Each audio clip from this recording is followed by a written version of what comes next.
Yo, GM, September community call here with Ben from Growth and, of course, Peter, CEO and co-founder of SEDA. Look, it's been an absolute jam-packed month, so I think we're just going to dive straight into it. If you need a precursor or you missed this and you want to catch up, we dropped a article yesterday that's capturing everything that's going on in SEDA because there's a lot happening.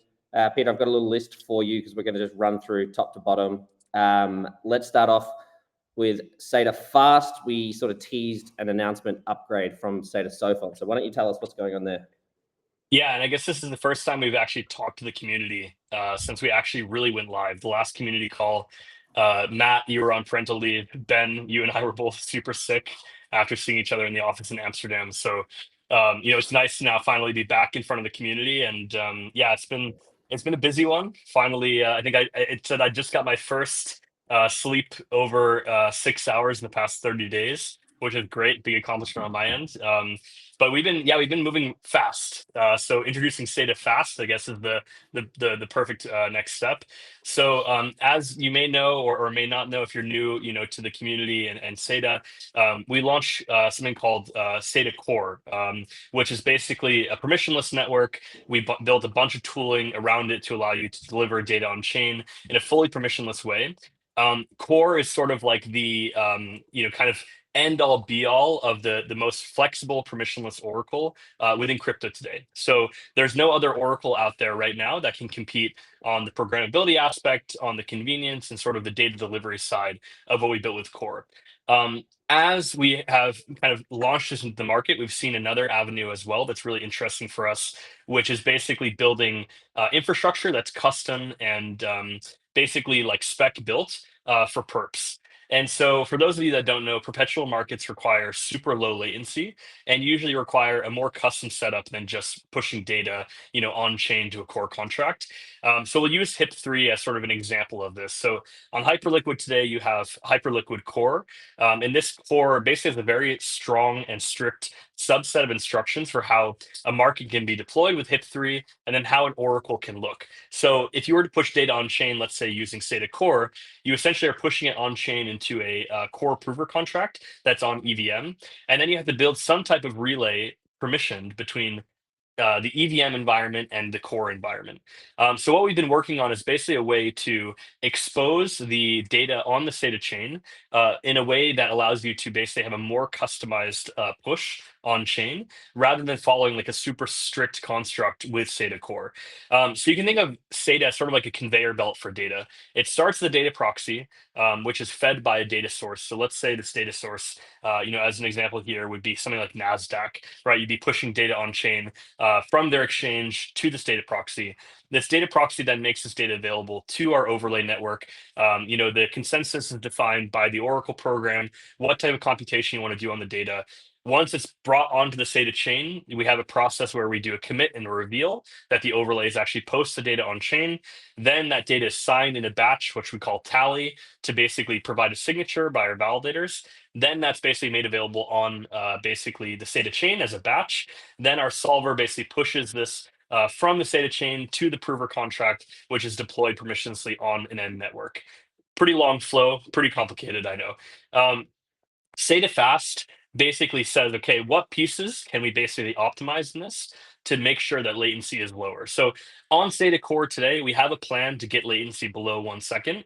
So, on the SEDA side, the block time right now is hovering around 7 seconds. We have a pretty simple plan in place to basically reduce that block time, get that sub 1 second. But for some of these perp markets, they want updates, every 100 milliseconds or 200 milliseconds.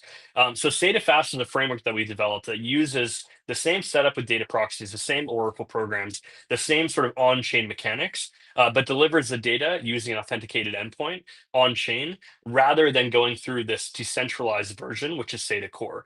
So this allows us to keep all the same principles of Core, all the same things that developers love, all the same features, but deliver it with sub-second latency. So right now, with internal benchmarking, we're hitting between 30 and 50 milliseconds. For production, we're aiming anywhere between 100 and 200 milliseconds. We don't really see use cases faster than that today. If you look at Hyperliquid Core, they advertise 70 millisecond block times. In reality, that's more like 200 to 400 milliseconds. So we believe pushing forward, I think right now we have an endpoint that's delivering anywhere between 100 and 300 milliseconds in terms of latency. So it's already blazing fast. With our internal benchmark testing, SEDA Fast today is actually the fastest Oracle in production with programmability. So there's no Oracle that's able to push data on chain with a programmable setup faster than SEDA today. So that's a pretty big accomplishment. We've been building this over the past 3 weeks. Sort of started as a little mini hackathon to expose data from Oracle programs in an easier way for developers to get started and turn it into an actual product. So it's a pretty cool innovation that we've now pushed into. Obviously, we have kind of soft announced it. We've been talking about SEDA Fast on Twitter. If you're following anyone on the team, we've mentioned it here and there, but we haven't actually hard announced like what is fast. So we'll still be working on a little bit more of a documentation setup. We're improving the docs right now around SEDA Fast, and then we'll do a big announcement and push. So if you're listening today, you have a bit of alpha, for what SEDA Fast is. So when you think SEDA Fast, think perps and Hyperliquid. These are all powered by SEDA. When you think fast, you can think custom markets on things like Injective on any perp protocol, right? So SEDA Fast is the framework that all the builders on HIP-3 will utilize to basically push their data in a low latency programmable environment on chain. There's no other Oracle today that's working on a framework that's as powerful and fast as SEDA. Every other Oracle is trying to jam their existing infrastructure into the Hyperliquid box, and it doesn't work. And so this is sort of how we're tackling this. But it's not just about speed though, right, Peter? Because I mean, every other Oracle, like all the statical Oracles, I'm now calling them fast only Oracles because everyone's now fast, right? Everyone has a fast version. So I've been seeing it as like, okay, what's the next frontier? And as you said, it's the only one that's fast and programmable. We dropped a couple of tasty OPs. Ben, you've been building like a madman, dropping some very tasty OPs on perps and prediction markets. Peter, you've been dropping alpha every single day. Let's unpack a little bit what that programmability means, because it's not just speed, it's also like how quick can you spin up a market and access that as the builder yourself? Yeah, so maybe it's good to unpack like what does programmability mean, right? So there's programmability, like I want to build a VWAP, right, or a TWAP, which means that I want to apply some type of computation onto the sources where I'm taking the price from, right? So that's like one kind of thing, that people like, might say, okay, this is programmable, right? When we say programmable, we mean you can define every single piece of the Oracle down from the source all the way to any of the map that you want to build on top. So what this means for the developer is that when you go to an existing legacy Oracle, they might be able to land you the price of BTC to USD from Coinbase at super low latency, right? They can say, we'll co-locate our contracts on a server with the Coinbase API in San Francisco. You co-locate your like chain validator node in a server room with us as well, and we'll make sure that Coinbase's API fires into your node every, let's say, 50 milliseconds, right? This is cool, right? It's great for very sort of like basic examples, right? Like a perp on BTC to USD. But if you look at how the market is forming today with US equities, with ETFs, with prediction markets, with private equity, with all these different use cases that are being unlocked on chain, you don't need a simple price. You need to be able to basically manipulate and change that price with weighting, with an algorithm that's built into an Oracle program on SEDA to be able to create something more powerful. So Kalshi is a great example of this. We are able to, within minutes, right? So we saw that, somebody from the Kalshi team reached out to us asking if we could build, some on-chain infra. They said that they were looking for an Oracle that could do it quickly for an upcoming announcement. We said, listen, by the end of the day, we can have this. Ben started building this, Kalshi Oracle program basically as a first iteration to get some test to proof of concept live. We built that. Within hours, Jasper from our engineering team, our CTO and co-founder, he took that Oracle program, modified it to be a bit more robust to accept more variables than just one market. And we launched that live. And within hours, we had a perp trading on Injective powered by this market. There is no other Oracle that can get an outreach from Kalshi and have a market live on Injective within a couple hours. That just doesn't exist. And not only that, but with conditions that make it safe for traders to use. We're not talking about just feeding the plain API on chain. We're talking about building computation that take volumes, that take bids and asks, which take mid prices, which take things that you can't do if you just are looking for a price API. So being able to have that flexibility, being able to build this in like 50 lines of code, being able to launch this and have this in production immediately as a framework totally changes the setup. And if you look at something like Hyperliquid or Injective or other Avo, Rhea, etc., Avantis, wherever you're trading your perps, there's somebody behind that that's saying, okay, we want to list this market. We need to find an oracle. We need to understand the granularity. We need to understand what it does in these edge cases. We have to understand, what happens if there's low volume. What happens if there isn't a price update? What if happens if it's something like, I don't know, private equity, where your feed is updated only once per day? What does the Oracle do in between? Does it just fire the same price over and over again? Can we build something more, elastic that takes the mark price and on-chain trading for a bunch of different venues and adds that into the Oracle feed, and maybe when the price update, hasn't happened, you have a time decay that it relies more on on-chain pricing. And then when you have an update, it relies 100% on the update, right? So you can get really fancy. But it's all at your fingertips. There's no need to talk to us. There's no need to consult with us. You can just build it. And not only that, you can push it into production without needing to come back to us and say, hey, is this something that you guys are going to allow on your infrastructure? You just do it. And all SEDA is the Oracle infra to make that possible in a low latency environment on any network. So this is a huge difference between other oracles that might just say, hey, we launched this one thing, this one price on something. SEDA is listing the entire context. It provides everything around the price and leaves it up to the developer to decide what they want to pull and what they want to push on chain. So programmability is our edge. Speed and latency are important.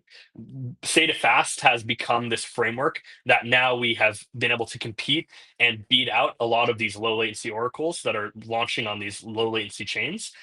They're now using SEDA, right? They've looked at the legacy oracle that said we can do this fast, and they said, right, but it's only just the price update. Can you do programmability like SEDA? And the answer is no. And so they're coming back and saying, hey, now that you have low latency, we're going to use you. So, I said this in our Discord a little while ago. Right now we're working with over 50 builders in the Hyperliquid ecosystem on, a bunch of custom stuff on HIP3. We have about 60 more across other networks and, sort of pipelines as well. Right now our team is very focused on shipping fast because we believe that it will offer, feature sets that aren't there today and really enable these builders to have the tools they need to launch these products. But we've been inundated by a ton of outreach, from all the ecosystems. Like, Ben, as you may have known him, if you're in the community before, was doing a lot of growth around the community. Now he's doing growth with developers, helping them onboard faster. We are totally re-architecting our team to make sure that we can fit this demand that's coming into us. So, we're really happy, very excited about the launch of SEDA, over the past couple months. And I think that all the metrics are trending in the right direction that we would like to see, that people want to use the technology we've built, that it has product market fit, and that networks and protocols are excited to use what we've built. It's very bullish. And the other thing before we move on to some of the use cases that you were teasing, that I've been teasing, Jasper's been teasing, and Ben's been building some OPs for on X, is everyone used to talk about the blockchain trilemma, and now there's kind of this Oracle trilemma where it's speed, programmability, and security, and you can't have all three. And I'm leaking a little bit of alpha on the upcoming announcement for Fast, but I feel like that trilemma is now solved because of the way that SEDA Core operates with SEDA Fast. So maybe you can speak to the relationship there, because it's not either or, which is the case with most oracles. Yeah, it's a great point. So one of the biggest pieces here is that the Oracle program that you deploy can be accessed both from Core and SEDA Fast. You decide, right? So we have one builder right now that is building, a Polymarket and Calshi Oracle program. They want to build, perps on HIP3 and Hyper EVM. So this company is called HyperOdd, and they're building basically specialized perps on EVM and Core. They need Core, SEDA Core, for pushing data to Hyper EVM. and they want to use SEDA fast to push into HIP-3. Totally different delivery methods for the data from the same source, right? So this Oracle program deployed on the SEDA chain can be accessed via the core method or fast. So if at any point you decide you want to launch in a different way, or you want to support a new network, you don't need to change your infra. You can map this across any environment, whether it's a totally custom Oracle setup like Hyperliquid, where you have to combine, really, really strict requirements with your Oracle setup, or it's on something like Ethereum or Base that's permissionless and you can deploy whatever you want, however you want. We really help you to map that to either one. So it all relates back to core. The data proxy is, registered and deployed on the SEDA chain. The Oracle program is there as well. The overlay node is calling it. Everything works the exact same way. You're just accessing the data at a different point of the flow to make it faster with SEDA fast and delivering it on chain in a different way using an authenticated endpoint. The other side is, as a first principle, our team, for better or worse, have always tried to build things in a way that we can't manipulate them, right? So we don't want to be a trusted third party in the Oracle setup. We want to be able to give developers the tools that they need to push their data on chain in a totally customizable way. So really Oracle infra, non-Oracle. With the core method, our validator set is actually signing the batch. That's what I mentioned earlier. You have a tally, the validators are signing that tally, they're signing the batch, they're pushing it on chain. Perfect, right?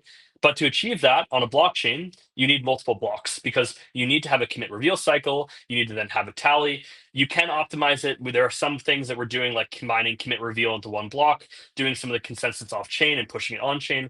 There's ways you can speed that up, but it'll never be as fast as being able to deliver the data in the way that we were building with SEDA fast today. So in order to basically map that, you need to have some way to authenticate that the data comes from SEDA. So in the model with core, the validators are signing every batch, and you can prove when you get this data delivered on chain, this data originated on the SEDA chain, it was signed by all the validators, and it wasn't manipulated from the SEDA chain being pushed onto, let's say, Hyper EVM. With SEDA Fast, we've built the same way that every single request is signed by the SEDA sort of setup, right? Like the SEDA proxy. So you know that this is an authenticated push. So if a company uses the endpoint to push data on chain, they know this is an entirely authenticated and secure flow from the endpoint to the actual update on chain. So you can actually verify that a signature, originated within our infrastructure and basically map that on chain. So that allows developers to use our infrastructure totally sort of with peace of mind that even if a rogue engineer were to try to push an update that didn't originate on the SEDA chain, it would be invalidated. So being able to map that same security, between core and fast have allowed us to basically create two parallel products on top of core that just differentiate in speed. So it gives you the same sort of access, the same control, the same sort of fraud sort of proofs that this is actually originating in SEDA without diving deeper into sort of okay, what do we have to run as a protocol now to authenticate this? So it totally removes that need for the developer to authenticate the data themselves. It's a big win. And then I guess the next natural segue is we have now solved the Oracle trilemma. You can build with speed, customization, and security. There's a spectrum of optionality that builders get to place themselves on and build application-specific Oracle programs to themselves. But the question, I guess, is like, okay, what are people going to do with this? So what are some of the new use cases or some of the alpha use cases that you've been spilling on the timeline? Yeah. Private equity has been a big one. So being able to build perps on private companies is a huge use case. We've been working in the background with a few teams across Hyperliquid, across Base, Injective, et cetera, on this use case. It's a pretty novel one because you need to build an Oracle that can map on-chain and off-chain pricing flows. And what's really cool is what we've been developing these data providers from the traditional world that are providing the exchange where the actual equity is being traded for pre-IPO companies will now in the future begin ingesting the data that's being created from these perp markets to better improve the pricing algorithm that they have on their end. So SEDA is not only creating a new way to push data on chain, we're also improving data accuracy in the traditional market as well. So that's really cool. I won't say who we're building with right now because I don't want to leak too much alpha. But if you're in the Hyperliquid ecosystem or Base or others, you'll know basically what projects we're likely working with. But these Oracle programs are being built to basically power perps on private equity, which is really, really cool. It's a use case that's never been possible before. We've also been working on some more granular stuff. So if you saw the Polymarket announcement, being able to go yes, long or short on a earnings call. We've also been exploring this market a bit more as well to be able to power custom perps on earnings and other metrics. So not just earnings, but subscriber growth or other KPIs that somebody might track. So it could be compute units for a company, or it could be growth in subscribers for another. And so being able to have a bit more granular data and perps on that, we think is really powerful as well to give traditional traders in the sort of normal equity market an ability to not only long or short earnings or the actual underlying company, but also then getting leverage on the individual earnings themselves as well, right? So the individual growth of the company. So there's a lot of use cases there we've been exploring with some firms based out of SF that are kind of pioneering this new sort of KPI reporting data.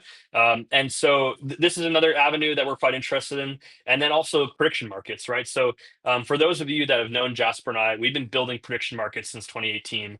We were some of the first builders to ever build on top of the Gnosis conditional framework, for basically prediction markets. We then invented our own prediction market protocol to basically power prediction markets on any use case, and that's what led us down the road of building Oracle infrastructure. So we're no stranger to prediction markets. We've seen who's been building them since 2018 and who's now just entering the market, and we're super excited to work with a bunch of different prediction markets that want to create markets on different things. So we're definitely friends with the UMA team and we like them a lot, but having this sort of static reputation based Oracle works for things like, I don't know, did Peter eat chocolate on his stream, right? And if there's a prediction market on that and I just pop a bit of chocolate in my mouth, then great, you might make some money. But if you want basically prediction markets on anything, then you need something like SEDA to be able to create that in a powerful and fast way. So working with builders to create better, more robust, and more exciting spot prediction markets is definitely really cool for us. And then also being able to power perpetual markets on top of the existing prediction markets, we also think is cool. It opens up new avenues for leverage, both for traders and then also for market makers. And this has been a big problem. Early on, Polymarket market made a lot of their own markets themselves. I'm sure Kalshi did the same. This is something that isn't possible in an environment unless you're able to hedge that properly. And when you're not able to hedge that, it means that you have worse odds. So when you see a lot of the volume on Kalshi versus Polymarket, a lot of that now is more sophisticated market makers being able to hedge their position on both Polymarket and Kalshi and be able to provide more dynamic liquidity that's not so static like they used to be, maybe on Polymarket 4 years ago, right? But now with the introduction of perps, I can actually have better capital efficiency. I can hold a position long, right? Spot long in a prediction market as a market maker, and I can hedge that with less capital using leverage on something, like Hyperliquid or Injective. So, now you can basically start to map this. Okay, if you can give prediction markets a better way to be market made with better delta neutral exposure for market makers, now this opens up more liquidity, more possibilities, and more markets, right? To be able to spread that capital across more markets and then not sacrifice depth and liquidity for each one. So I think that's like what I'm really excited about right now. We have a lot of other use cases that are building. We have some that are launching perps on like any crypto token. We built an Oracle program that allows you to pull any token on chain from Solana within seconds of it being released. So as soon as a new token is released on Pump Fun or has reached that bonding curve, like however you'd like to set it up as a developer, you can immediately launch a perp on that. So there's some really, really cool Oracle programs that we're building in the background right now. Yeah, honestly said, like I don't have enough time in the day to tweet all the cool things I'm excited about. Like I wish I did. But yeah, there's like a lot of really cool programs being developed both by a SEDA team and also by external teams as well on top of SEDA. And with SEDA fast, I think right now, and engineering is probably going to kill me, but the goal is to get it probably live in like 1 to 2 weeks in production. We were already testing it on testnet. 1 week ago, it didn't exist. And so we're moving very, very fast on getting this endpoint live and being in a production environment. And once that's live, it'll totally change the setup for how developers can go from, not having data to having data on any, event, any financial asset, any crypto asset within minutes and be able to do that on any chain with low latency. And so, yeah, we're super excited about the next couple of months. For those that don't know, I'm going to be at Token 2049. So if you're a developer if you are, are going to be there, as a investor, founder, whatever, would love to meet you. Would love to catch up in person. We have some really cool events that we'll be going to around Calshi. We also have some, events with Hyperliquid that we'll be going to as well. So definitely send me a DM on Twitter, and we'd love to meet up in person. And yeah, we're super excited for the next couple of months at SEDA. Amazing. I was going to ask you, I was going to wrap the whole thing up and see what was coming up at SEDA, but in true Peter style, you front run the alpha, which we absolutely love. Two important things that you said there.